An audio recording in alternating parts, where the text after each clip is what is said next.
My name is Trassa Cadigan from One Young World, and I'd like to welcome our audience here and our digital audience sitting in online. Just a quick reminder, this morning's session, we'll have a Q&A at the end. So for our audience that are sitting here, you can raise your hand and we'll bring a microphone over to you. And for our digital audience, we will have a Slido code, and you can go onto slido.com and submit your questions. And without further ado, it is my absolute pleasure to introduce the next session, Young People Adapting Their Lifestyle to Build a More Sustainable Future. And I would like to welcome on stage Rocco Cocho-Orts, Charles Baldia and Emma De Sarma. Thank you very much.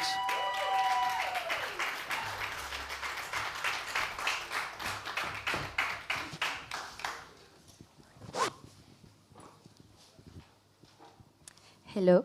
Oops. Hi. Hello, good morning. Thank you so much for being here with us today. My name is Rocío Cacho. I'm the head of events and media at My Life My Say, which is a youth-led, non-partisan leading UK charity empowering young people to participate in democracy, especially those who are not fairly represented in politics. So our main goal is trying to make sure that they understand that politics is for everybody.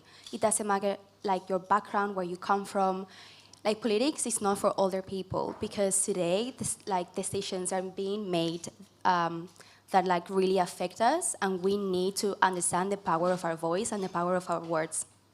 So that's why it's very nice to be here with two young people today to discuss climate change, which is something that is going to affect young people for the rest of our lives, and we need to make sure that their voices are being heard. So our panel today is going to explore whether the current capitalist system fails to point out specific industries like the food sector or like fast fashion industry, that they really thrive at the expense of the climate and they're like provoking climate change. Then we're also going to explore whether young people, they have a moral duty and responsibility to change their lifestyle and the way they consume and live, and stop consuming products for those industries previously mentioned, to make a more like livable world. So first, I'm going to briefly introduce our amazing panelists today. I'm so excited to be here with them today because I've known that I was going to be moderating this panel for a couple of weeks, and if you guys are excited, I'm buzzing right now. So first, we have Charles Baldaya. He's a 24-year-old international relations analyst and climate change activist. He's from Brazil. His family lived in the streets of Belo Horizonte, a city in Brazil, for a couple of years, and that really inspired him to make sure that marginalized voices, they are at the forefront of decision-making processes. And that's why he's here today with the NGO United for Climate Action. Then we have Emma De Sarma. She's a 21-year-old social justice activist from North Dorset in the UK. She's also part of this youth-led organization called Green New Deal Rising. And she also advocates for like more sustainable food options at her university, Uni of Exeter. And she also organizes at the local level campaigns and leader picks. So I really wanted that first to you guys, if you can tell us why you became activists. What happened to you guys, and what did you learn that really make you consider, okay, I need to do something, I need to make my part, I need to get involved in activism. So either Charles or Emma, go ahead. Good morning, everyone. Again, I'm Charles Baldaya. I just became to become an activist, to be frank. I entered the international affairs studies because I felt it was the best way to contribute to my community. I am easy learning. I learn English by myself, and I felt like using my knowledge to represent my community would be the best. As I studied to become a diplomat, I came to realize that most times diplomats don't really have the opportunity to speak for their own minds.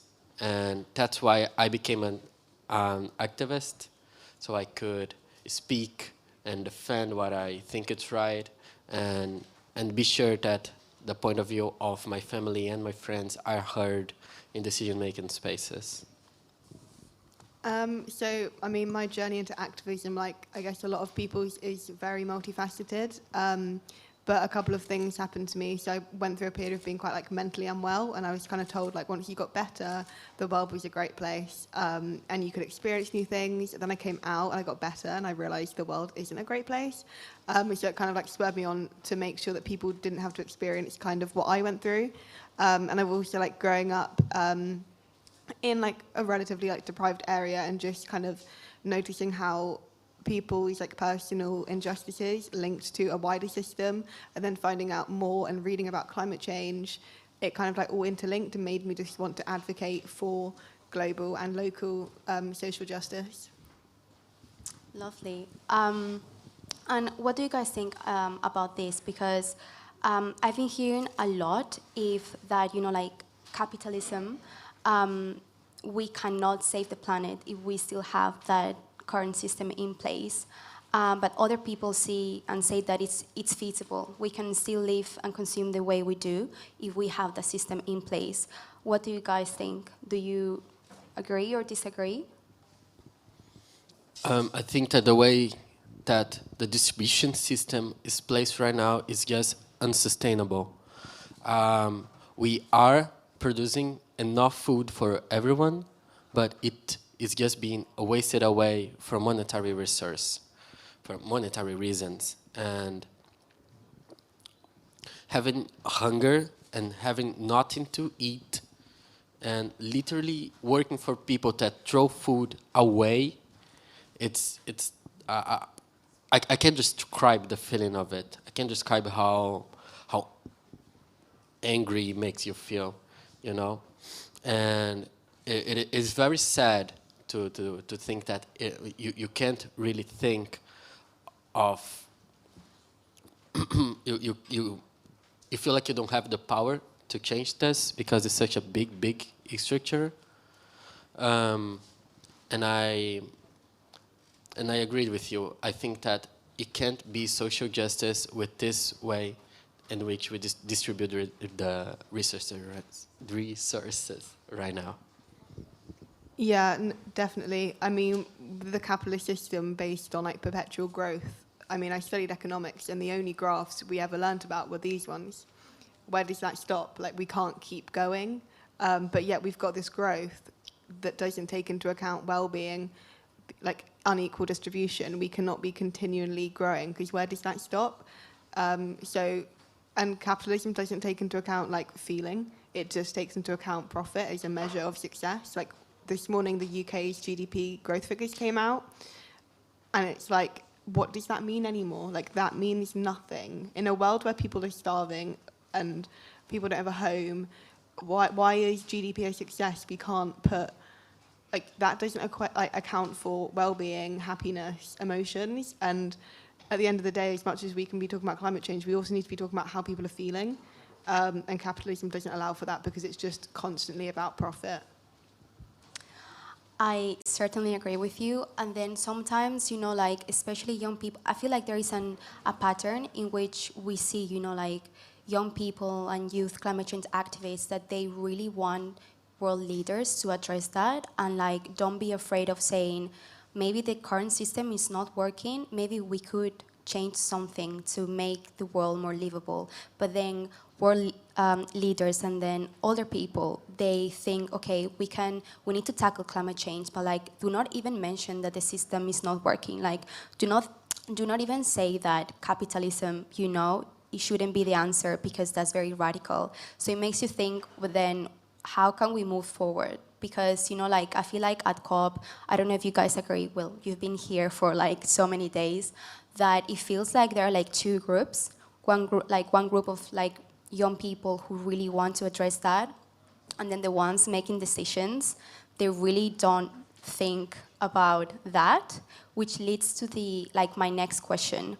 When it comes to like industries that really pollute the planet, you know, like when we like watch the news and like we read about climate change, it's always about clean energy, green energy. But then if you really like get an article, like a scholar article, and you start reading about maybe there are other industries that are really polluting the planet, like making climate change a thing, and it's making it very worse. For me, discovering about fast fashion and the food sector, because fast fashion accounts for 10% of the CO2 emissions, and the food sector, 26%.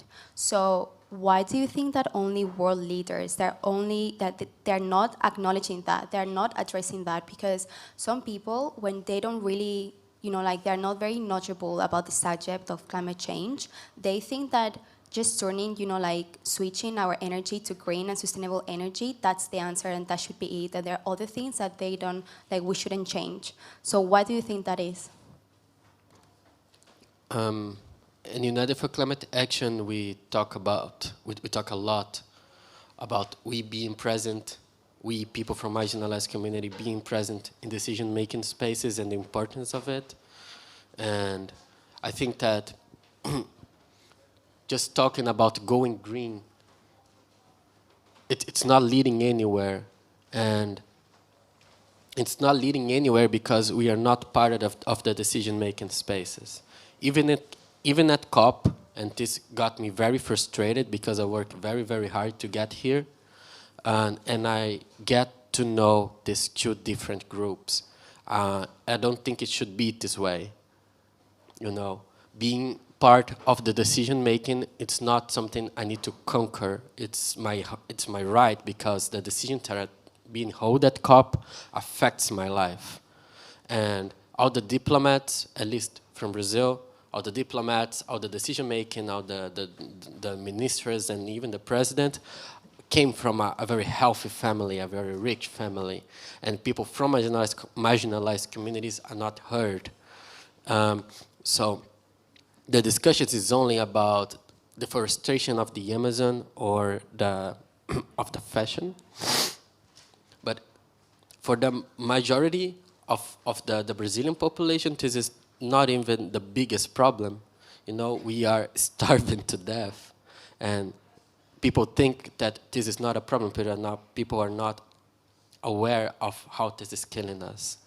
I think that for it to really make change and for people for us to solve this problem, we need people from different communities to be in the decision making and to change the way we produce and we consume. We need to be included in this kind of decision making spaces. Yeah, it's so interesting to hear your perspective and how although we come from radically different parts of the world, our issues are intersecting. I think going back to what you said initially about this divide between, I guess it's people young activists, but people from marginalized communities, BIPOC people. For them, COP is so crucial. But then we have people, I see it the difference between people who are coming to COP as their job, their paid job, and the people who have sacrificed to come to COP and who, when they go home, they're not going back to comfort and security, but who are going home and COP literally is so crucial. Young people, I was sitting with a bunch of Fridays for Future students, and we were just talking about how much schoolwork we had to catch up on when we go home. And that's our main sacrifice, but some people have sacrificed so much time, so much money, so much energy, emotional investment. Yet I feel the people who are making the decisions, there's no emotional investment there because they're going back to luxury, essentially. Yeah. And it's crazy, the fact that I've made small sacrifices, but nothing in comparison to so many people for whom this is so important. And I think going to fast fashion and consumption, I think yeah, it's so important that young people are obviously making the right changes, but sometimes I feel this discussion is just a massive distraction from actual what we need to be addressing. When we've got people when it's just the MAPA community just so severely affected, and we're talking in the global north about maybe we should stop eating so much environmentally damaging products and switch our clothes. Yeah, that's a great conversation to be having, and it's important, but we're not even at the point of cancelling debt, and there's so many more important issues that we need to be addressing. And I think also that the fast fashion consumption, that's still within the framework of capitalism.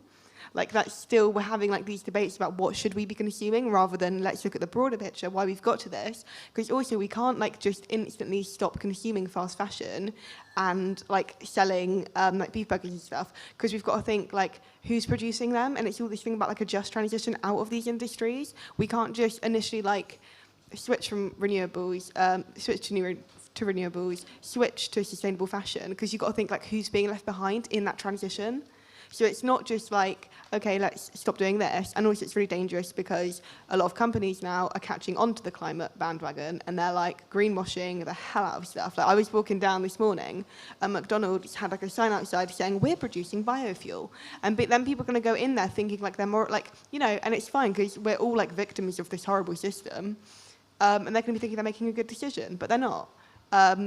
Because the system won't allow it. And we just need to be thinking first, let's get to a broad level where everyone is fed properly, everyone is homed, then we can move on to like next things. Absolutely. And I feel as well that, you know, like these world leaders, they know that those industries, they're harming the environment. But it's so frustrating because they know, and then when they're, you know, in the blue zone, you know, like delivering these speeches and like talking about how like we need to be, you know, like come all together and like fight climate change, and then you're expecting them to mention these industries and understand, okay, we need to change how we buy, how we consume, because that might be a factor in this, and they don't, then it makes you feel like, so how do we move forward? Like, why is it only me thinking that we should change this, but then the people who are making decisions, they don't. So I feel like that's why it's so important that we have people like you, young people that understand that if they don't acknowledge and they don't address that, we're not gonna have like a planet, a world to live in.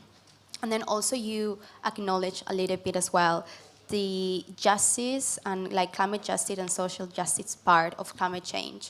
So obviously fast fashion, it's not the best social justice place, you know, and we've seen many corporations and many companies saying that we, you know, like we're doing a great job by like tackling climate change, but then these people, they do modern slavery today, which obviously we cannot think of climate justice without social justice. So do you think when these two, like the food sector and the fast fashion industries, do you think that we can tackle climate change with those industries by also changing how they treat and they deal with workers, with their workers? Or do you think that that's not feasible? Like those two industries, you know, as long as they act how they're acting, we're not going to be able to have social justice in those industries.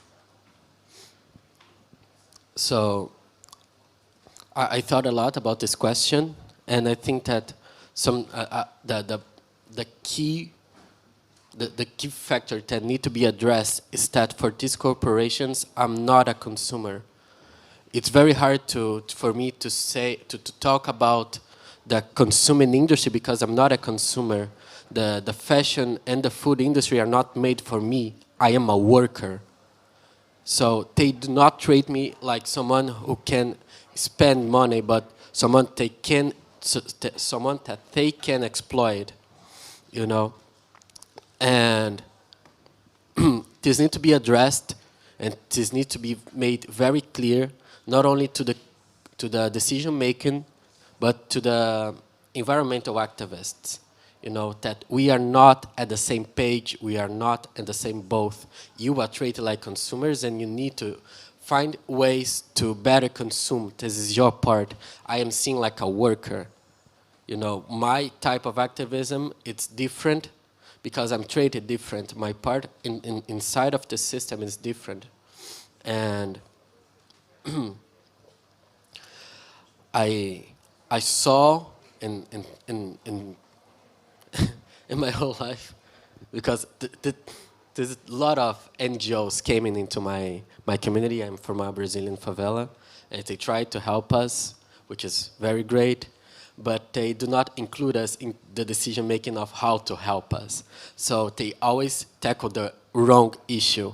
I remember that time that an NGO came to the favela and teach us how to recycle.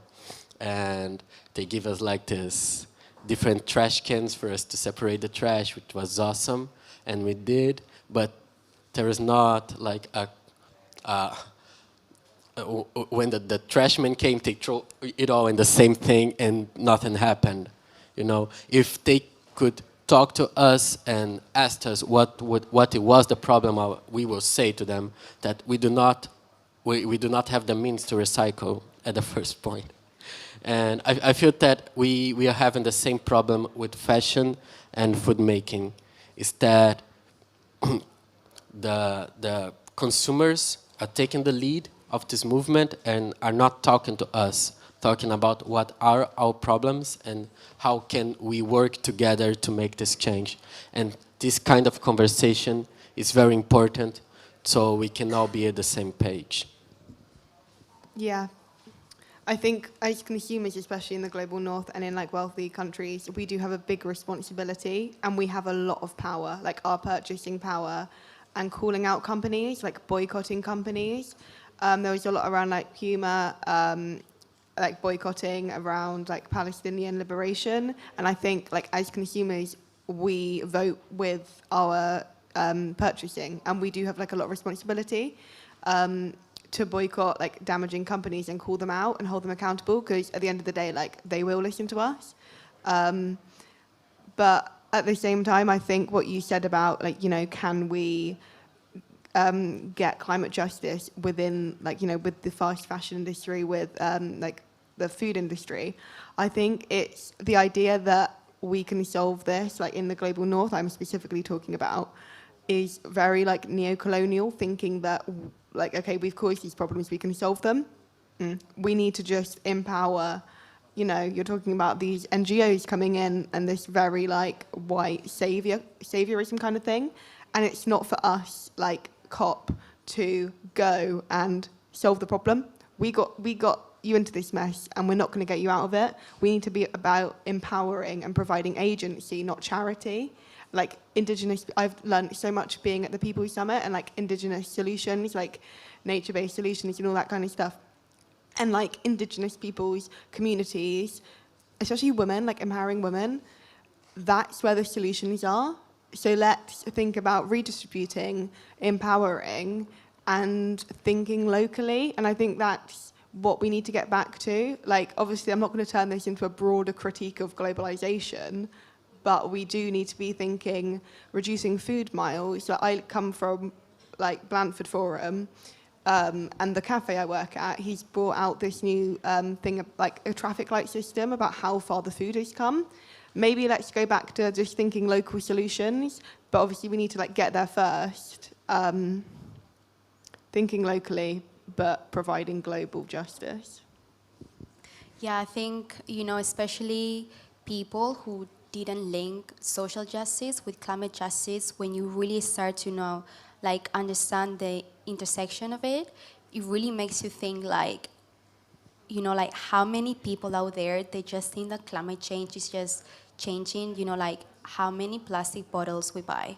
Or, you know, like, oh, I don't want a plastic bag, or I'm just gonna carry my grocery shopping with me, and that's it, I've done my bit, without, you know, like, speaking up and realizing that there's a wider structure that are, you know, like, creating climate change. And I've been told, well, you guys told me that you've been here, you know, in Glasgow for a couple of days already. You've been here for like 2 weeks. Yeah.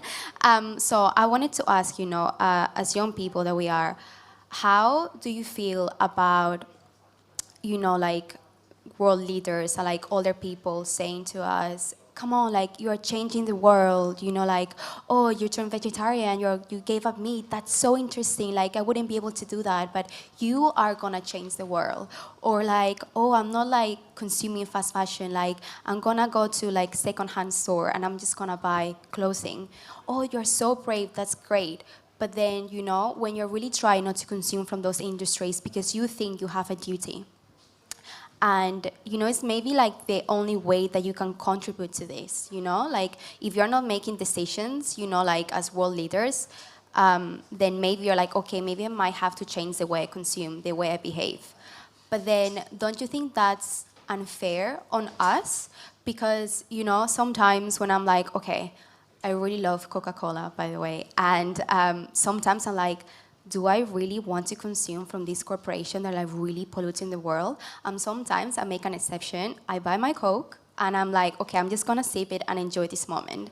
And then there are people who are like, oh, you shouldn't, you know, like, you shouldn't because you really say that Coca-Cola, you know, they're polluting the world. Why are you drinking that Coke? They start like shaming me. So then it's like, is it, you know, like an unfair pressure put on like only young people? This is so white people. I mean, I had this conversation before, and what I feel is that you are focused on the wrong issue. You know, I'm a big fan of Billie Eilish, and he says that, and in your power, that you might not want to lose your power, but heaven is so strange.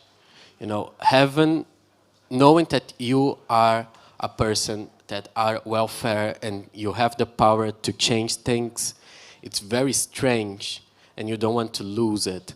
But what I feel is that most of you are using it to tackle the wrong issue. It's not about you drinking Coca-Cola or not. It's not about you buying a top you like or not, you know. I am a marginalized guy from a poor community with a lot of ambition, but I cannot make it by myself. I just came here because people helped me. You know, I feel like you have the power to help people around you. This is how you make change, you know. Even in the simplest things like inviting me to talk and stopping, coming into and listen what I have to say and really listen to it. Follow us on social media and help us in the crowdfunding to get the copy next year.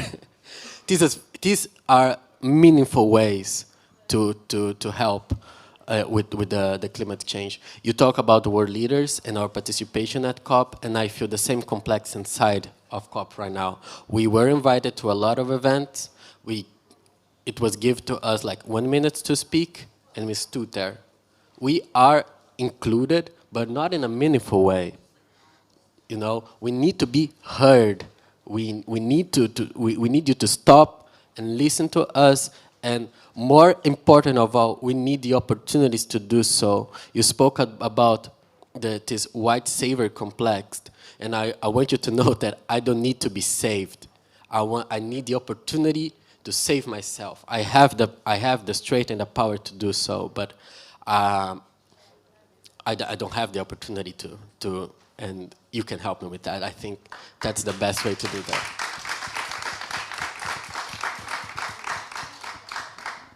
I don't know how to follow that. So we're talking about this pressure being put on young people, and I feel that because I hate this discourse of, wow, you're doing all this amazing stuff, and it's great. And yeah, we are great, and we have a lot of energy, like the youth movement. Like, I felt it so much. I was here from Thursday till Monday doing activist stuff on the outside of COP, which was just so empowering. And then I head into, like, the blue zone, and I just feel completely small fish. Like, getting barged. Like, I've got my yellow pass on. Like, people look at your yellow pass because it means you're an observer. And they look at you, and they just push past you. Like, I literally, like, got pushed out of the way, like, elbowed by these, like, white guys. And, no. So I think it's about not being tokenistic in including like young people and people of colour in the conversation. It's about actually granting power and listening. And in terms of like individual choice versus system change, like I see individual choice as like a consciousness raising method of collective action. So like when you get your like canvas bag as opposed to your plastic bag, I think the more and more people do that and do these individual choices, they may connect it to a bigger system. So I see like all those like progressive actions as obviously like positive, and we need to do them and like be talking about them. But I think the way we're going to get climate justice isn't through like just being perfectly zero waste and sustainable. Because I think there are pressure on environmental activists, particularly. Like, I feel it. Like, I put on my Instagram story, guys, I just went to Primark. Like, I exposed myself, because it's not about being perfectly perfect, because that in itself is incredibly just very selfish and individualized. Like, that's not the way we're going to do it. It's about joining local community groups, and we can all do it. Like, I've got the privilege, like the time privilege, and luckily, like, although I'm not able to really like do my part-time job anymore because I've literally just taken on environmental activism,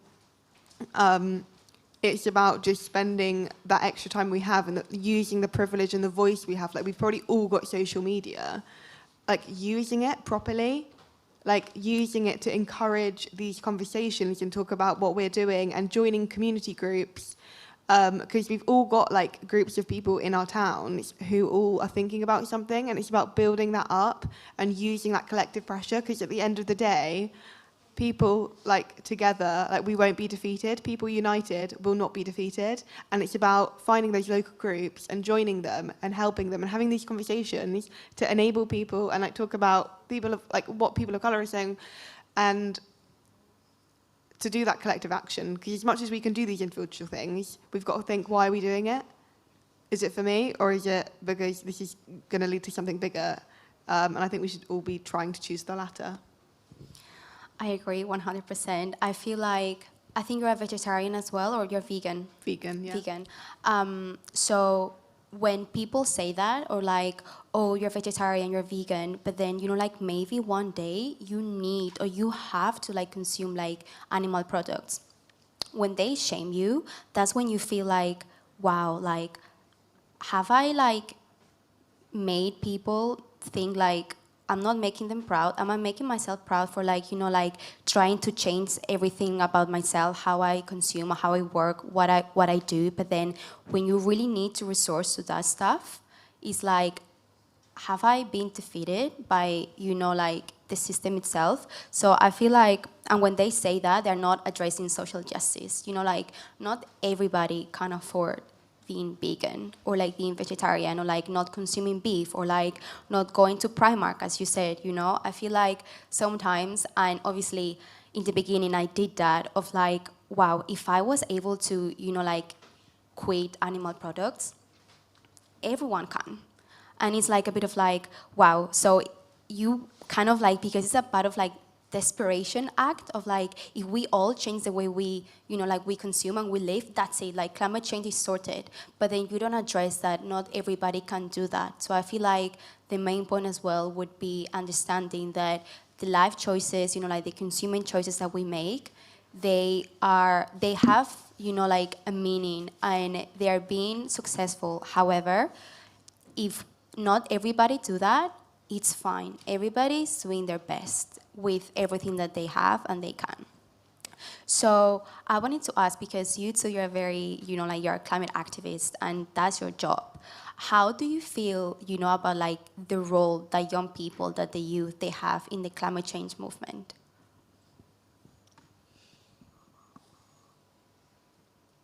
Okay.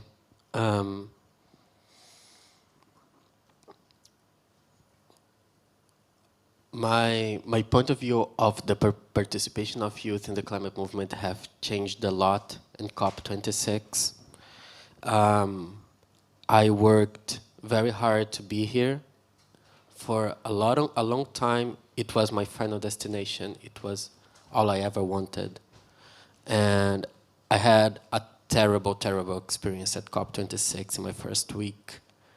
And what I came to realize is that this kind of decision-making spaces are not ready for me, because they are not made for young people, especially people from marginalized communities. And I knew that it was this way about the conversations, such as going vegan or not. This is a conversation that is not prepared for me, because my question is not about going vegan or not, it's about having food or not at the first place. And where this food came from and how is it made, it's a next step. And it's very hard for me to say these things, because I don't want you to feel like, all the work, because I know it's very hard to go vegan and to go vegetarian. I don't want you to feel like it is useless, because it makes difference. It makes the way that the producing system it's designed. It makes it changed, you know. But if you do not take into account the reality of others, it can be bad for us. Because if vegan food and more sustainable food are more expensive to make, you know. And can you imagine if all the healthy go vegan, and the food that it's already very hard for us to get will get even expensiver? It is insane. You cannot talk about the food, the produce system without talking about social justice and about people having access to food in the first place. This cannot be separate things. Otherwise, you're leaving people behind, and you're using the power you have only for yourself. You talked about if I can go vegan, everyone can go. And I ask, who is this everybody? Are you friends and family? Because I bet they can, but I don't know if we can. Yeah. So the role of young people, and I'll just touch on like the vegan thing. I mean, I don't really like to talk about it because this thing, again, it's like a big distraction. Like for me, it's a personal choice because I think like the meat and everything that I would be able to afford isn't necessarily sustainable, because there's a big difference between eating sustainably and going vegan, because often like my big fear is that we have this like white veganism thing, and it's like vegan capitalism. So it's like big companies like McDonald's and Burger King bringing out a vegan burger, which is still like as environmentally destructive.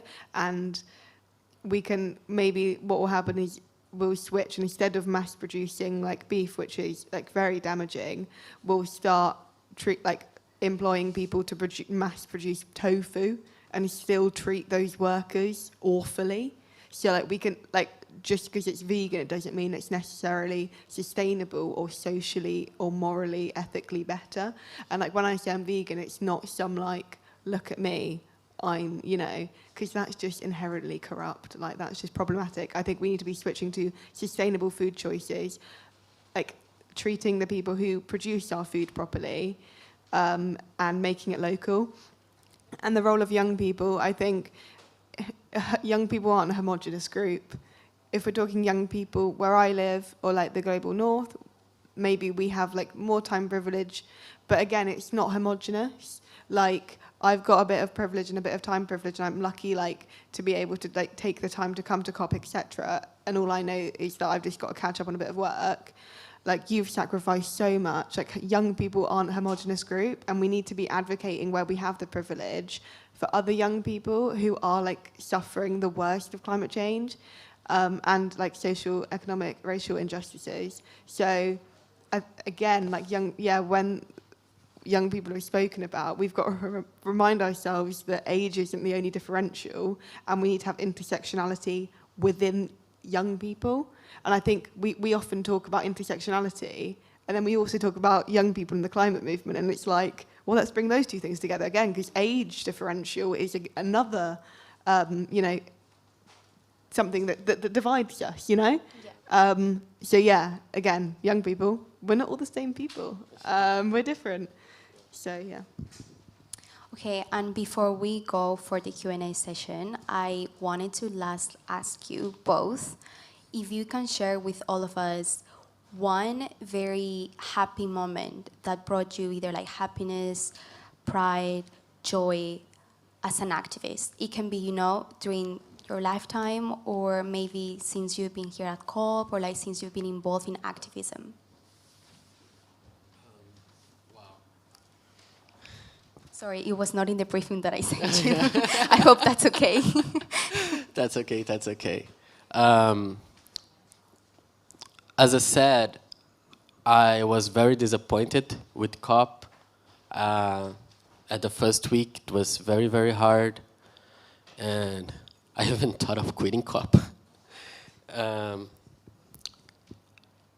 am again from United for Climate Action. We are an organization. We brought 17 people from marginalized communities inside COP with our own money. We raised our money. We even brought translators for people who can not speak English to be included in this kind of conversations. And I have this friend and also colleague.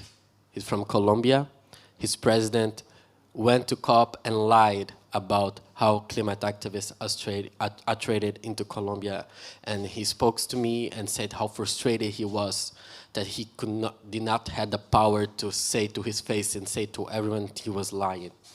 And like at the fourth or fifth day of COP, he managed to go like face to face to his president, surrounded by the press, and pointed at his face and say he was lying. It was amazing. I cannot describe how happy I was. And I saw the video and I was like, I got his badge. It was awesome, awesome, awesome, awesome. I think that's the power of our being here.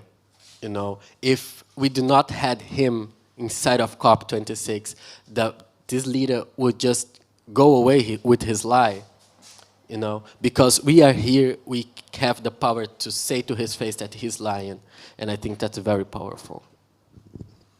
Yeah, COP has been wild, and being inside that blue zone is just very disempowering. But I think my happiest moment has just been meeting people, like activists that I'd kind of interacted with over lockdown online.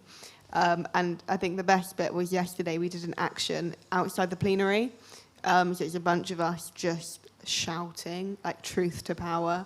And I think that has been the best bit, just 15 minutes of pure chanting inside of COP.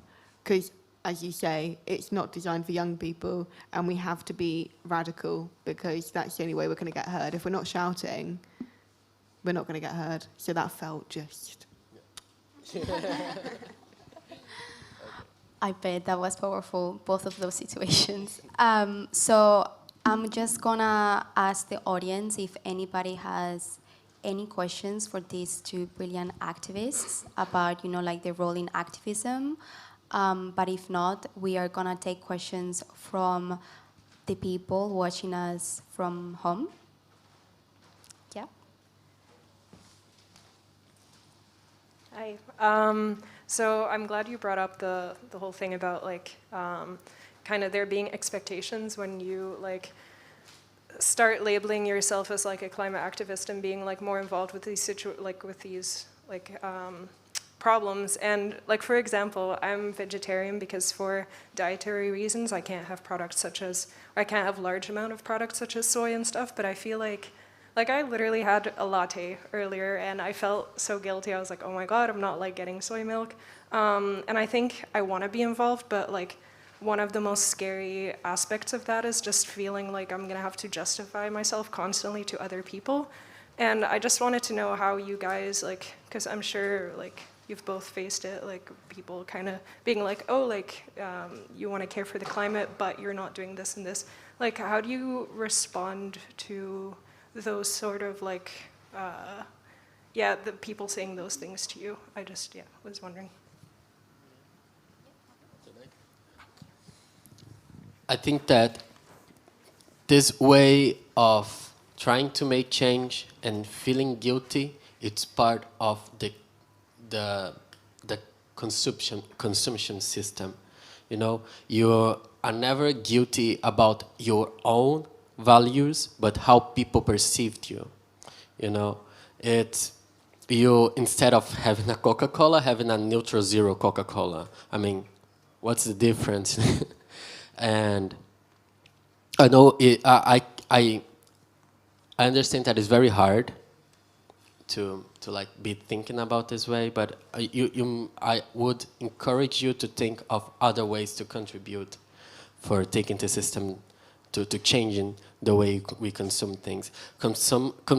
Change your consumes behavior are very keen and very powerful, but you have other ways to do that as well. So don't feel that guilty to drink dailies. You can you can help in other ways too, in case you feel that guilty, and we'll be very happy if you do so. And can I answer as well? Yeah.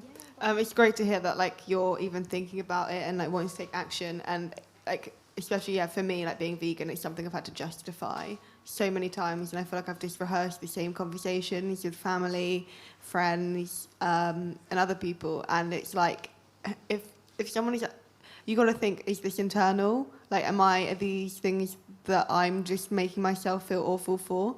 Or are people actually thinking it? And I think if people are actually saying that to you, or if they're criticizing anything progressive you're trying to do, like, that's not cool. And there are like so many other ways that you can like get on board. Like, you don't need to be perfectly vegan or anything. Like, the best banana muffin I had, I turned out it wasn't vegan. This was like a couple of months ago, and it's like, well, okay, that's cool, move on, you know? If we're spending our like mental energy on things like little things like that, it's not going to get us anywhere. It's about doing what you can and individualizing it, because, you know, we can't all like sustain ourselves on a perfectly like plant-based diet. So it's not about feeling like guilty for anything, because you've got to look after yourself too. In all these conversations, I think something as like activists we don't talk about is how we're feeling. And like self-care and looking after like our close loved ones. Like, I haven't seen like my dad and my half brother and half sister for a very long time, because I've been busy at the weekends doing like this, that and the other. And I think like before we look at the global, we do need to make sure we're looking after like our kin and ourselves, because like love and all that kind of stuff, like that's what's also going to help us with all this. I agree. Does anybody else have another question? Oh, well, that's... Really, really great points. I keep hearing that this is the most inclusive COP yet. I went into the Blue Zone on Monday, and it was not, right? There were so many old white men in blue suits. It was crazy. So what are your thoughts on that statement, this is the most inclusive? It was pretty shocking for me, because I get into the venue and I saw a lot of black people and people from different countries, and I was very hopeful. I really think that we are inside of COP, but not in a meaningful way. You know, when it comes to taking decisions, and I'm not able to be at the negotiations. I'm not allowed to speak for my country. I'm just allowed to sit and watch. Is this be inclusive? I don't think so. So from now on, I mean, United for Climate Action had this mission of being inside of decision-making spaces, but from now on, we are working to make this presence meaningful. We want to have a voice, and I think that's the key point. Thank you for bringing this question. Yeah, I just think, small point, I just think it's incredibly tokenistic. Any of the inclusive like discourse, it's just incredibly tokenistic. Like, we're putting people on a stage, and even with young people, I feel like it's sometimes happening inside of COP. Like, you're being put on a stage and you're there, but it's like, well, what power do you actually have? I think the most inclusive parts of COP have been the coalition events. That's where I've learnt the most. Like, the fringe events, which aren't officially part of the Blue Zone, but where like people have travelled far just to get their voices heard, because for so many people, this is like life and death. This isn't just like another UN conference. This is their lives. So I think, the inclusive discourse. Even like I'm like a white woman, but I just do feel like so weird going in and like just got like men in like white cisgendered men in suits. Like, they're not going to save us. They got us into this mess. They're not going to get us out of it. Yeah, it feels like as if you didn't belong. It's like, I'm an expert on climate, and pretty sure, well, I'm talking about you guys, not me. But then these world leaders, they're like saying all this stuff that maybe they don't even understand what they're talking about. But it was just, they're just there reading this piece of paper, and they think that that's it, like their job is done. So yeah, I feel like it's not inclusive whatsoever. And it's so frustrating, because I'm right there. Just ask me. Yeah. They should like ask you. And they're getting paid to do it. They're getting literally paid. Like, this is your job. This is not our jobs. Like, We are students. We have stuff to do, but yet we're sacrificing a lot of time to be here. This is your job, and you're not doing it properly, and that's why we're here. You guys are the real leaders, not them. Watch me. You had a question? Hello. I was just wondering how we can continue to hear your voices. What kind of channels do you use, and how can we just keep hearing what you have to say?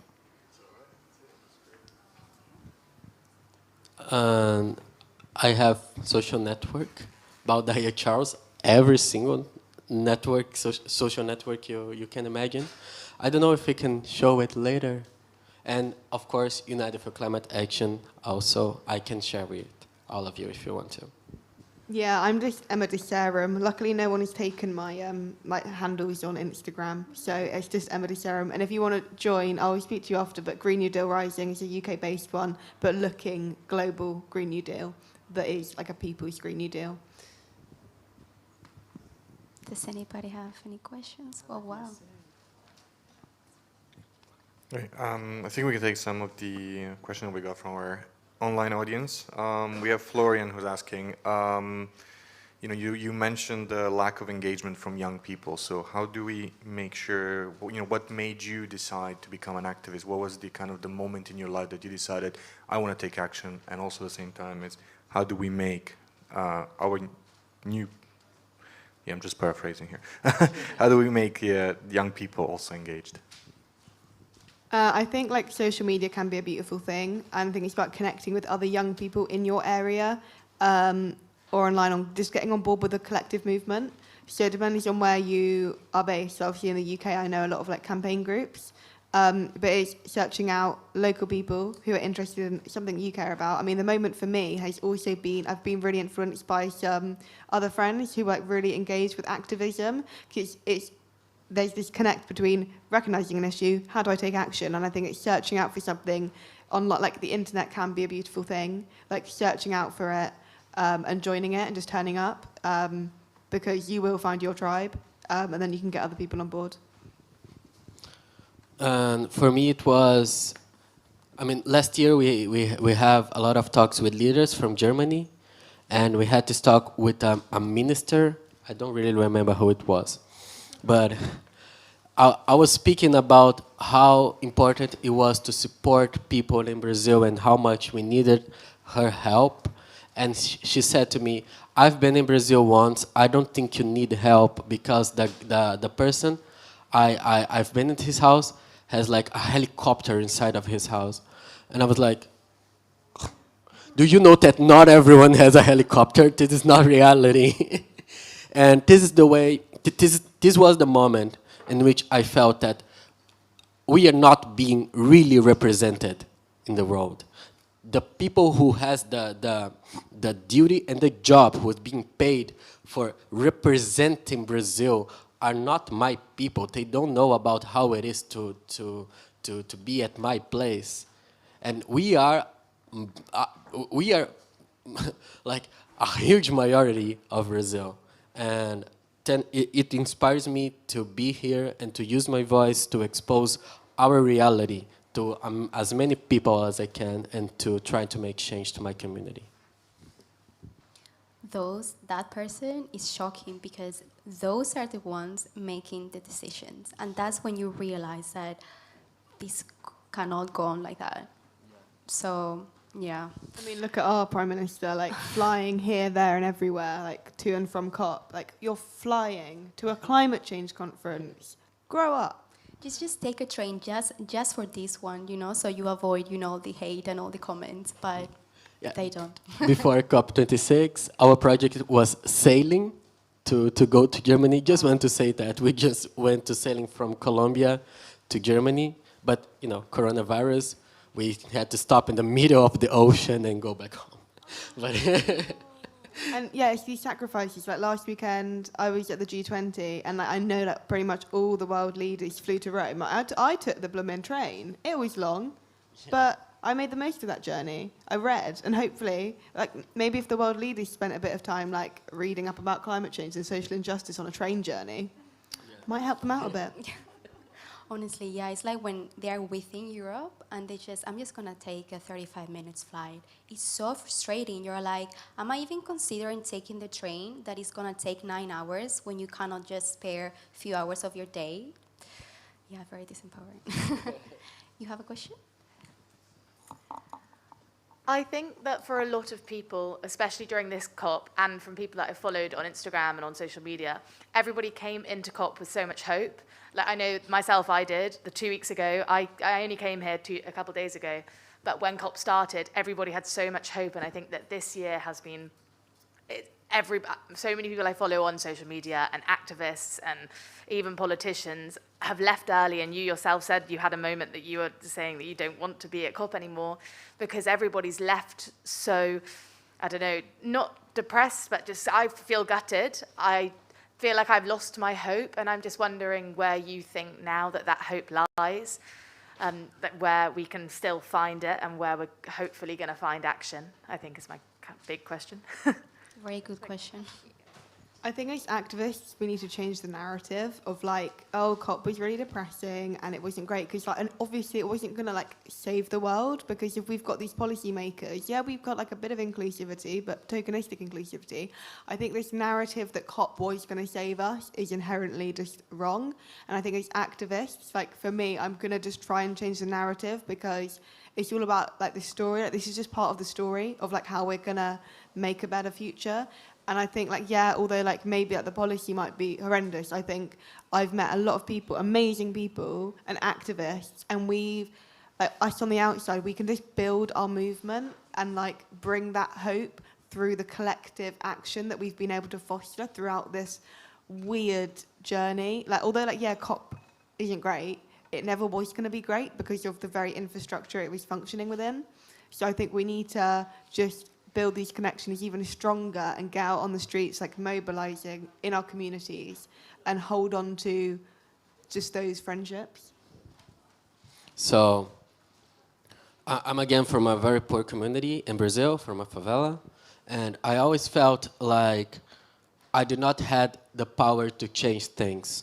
That's the main thing that drives me to go into international affairs, because I felt like it was a structural system. And I strived very, very hard to be here. And for me, I felt like once I got to COP, I'll have the power to change things. And in my second or third day of COP, I suffered a racial assault inside of COP. And I was hopeless because I expected this place to welcome me and for me to make change. And instead of it, it was expelling me out. And I felt hopeless because if not inside COP, then where could I make the changes? And 2 or 3 days after this happened, and I've been like wandering around Glasgow, all devastated. This episode with my friend and his president happened, and I realized that, yeah, this is the place to make the changes. What I feel that is the future is that decision-making spaces are not ready for people like me. But I will not going back. I will make this space safe for people like me. So brace yourselves. And we will do everything we can to make this space better for you and bring you into our decision making. Yeah, when I talk about you having power to change things, is that the kind of things I'm talking about? For me, it's very hard to make change because I don't have the resources to do so. I don't have the tools to do so, but you do. And you don't need to scream at the face of a president. I'm sure that you know someone you have someone you know that has ambition, that wants to go somewhere but do not has the tools to do so. If you can help them, it's already changed a life of a person and can change the whole system. Do not underestimate the power you have.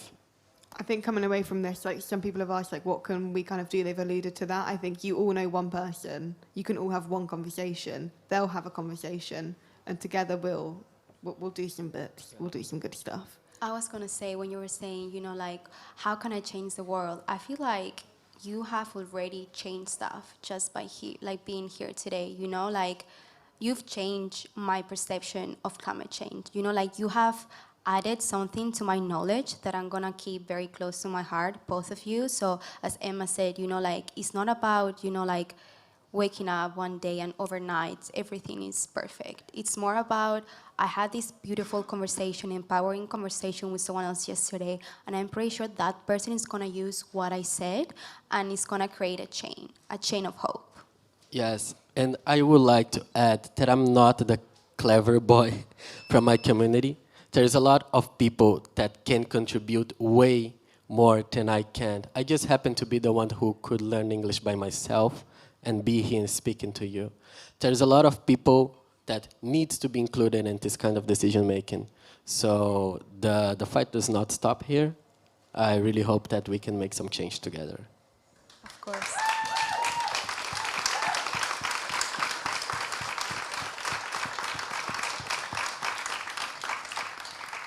Are we gonna take any other question from the live audience?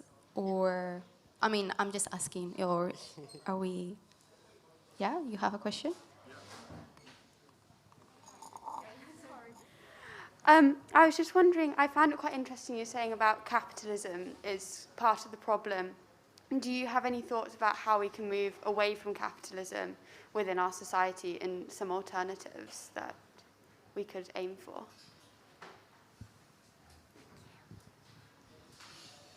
Okay, now talking as international affairs specialist and someone who study economics, change this system like a whole revolution, it's very unlikely, to be frank.